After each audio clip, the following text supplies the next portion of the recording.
Тошо Антов, планинар и доброволен пожарникар, започнува иницијатива за изградба на меморијален паметник за децата починати од трагедијата во Кочанската дискотека.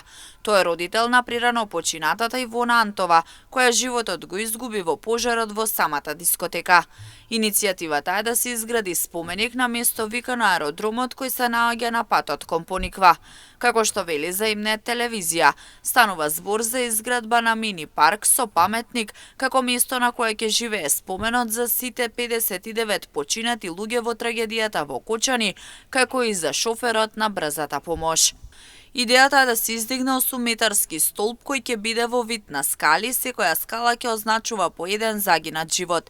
Ќе се започне од најмладиот починат па се до највозрасниот, а на крајот ќе има знак за бесконечност. Дополнително околу споменикот ќе се садат секоја година по 60 дрвца во круг, а просторот ќе биде и хортикултурно уреден, вели Антов. Дополнително кочанчанецот Дарко Арцов направи проект за да се создаде меморијален парк кој ќе го одржува споменот за загинатите 60 млади луѓе.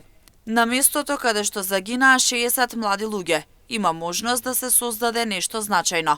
Меморијален парк од 1600 квадратни метри, кој ќе биде не само место за сеќавање, туку и простор за тивка, почит и духовно обновување. Високите тополи ќе создадат чувство на заштитеност и интимност, додека меморијалниот зид со имињата на загинатите ќе носи емоционална тежина и ќе биде сведоштво за нивната жртва. Фонтаната која символизира живот и обновување и малата црква ќе внесат духовен аспект, создавајќи мирна и медитивна атмосфера, напиша Арсов на својот Facebook профил.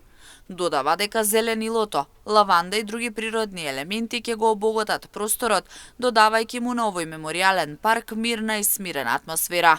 Овој проект може да биде вистинско место за сеќавање на починатите, со што ќе се оддаде почит на жртвите.